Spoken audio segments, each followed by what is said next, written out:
Sebuah unggahan YouTube baru-baru ini menyebar luas dengan narasi yang menyatakan bahwa Menteri BUMN Erick Thohir telah dipecat oleh Presiden Prabowo Subianto karena terlibat dalam kasus dugaan korupsi di Pertamina. Berikut narasi dalam video tersebut.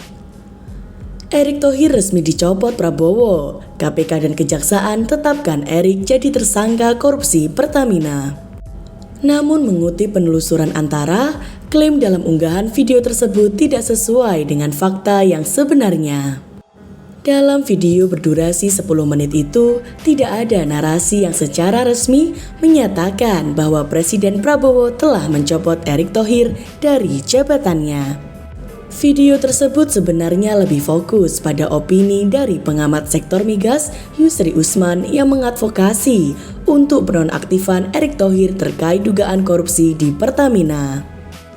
Lebih lanjut, video juga mengutip dari liputan Tribun News yang mengulas desakan beberapa pihak terhadap Presiden Prabowo untuk bertindak terkait masalah ini. Namun tidak ada konfirmasi atau pernyataan langsung bahwa pemecatan telah terjadi. Sehingga dapat disimpulkan bahwa klaim yang menyatakan Erick Thohir dipecat Prabowo adalah tidak benar atau hoax.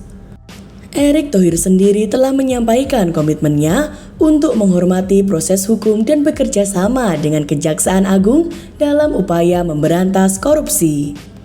Kasus ini sendiri telah menetapkan beberapa tersangka, termasuk 4 petinggi dari Pertamina dan 3 tersangka dari pihak swasta terkait dugaan korupsi pengadaan minyak yang diduga merugikan negara sekitar 193,7 triliun per tahun.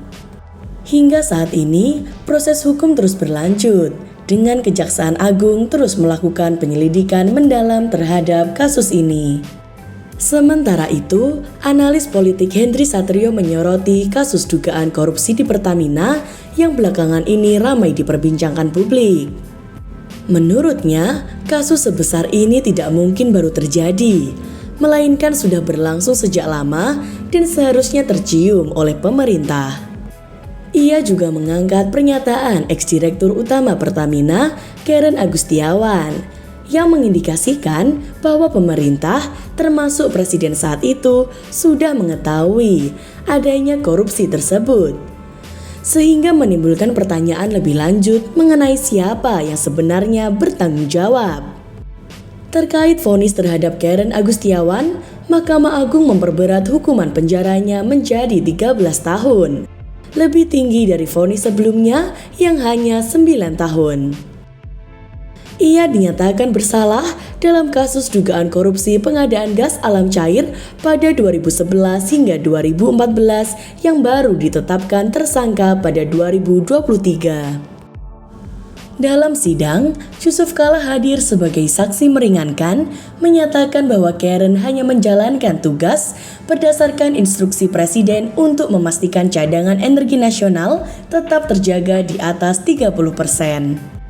JK juga menegaskan bahwa pengadaan LNG oleh Pertamina dilakukan sesuai dengan instruksi Presiden nomor 1 tahun 2010 dan Perpres nomor 5 tahun 2006 tentang kebijakan energi nasional.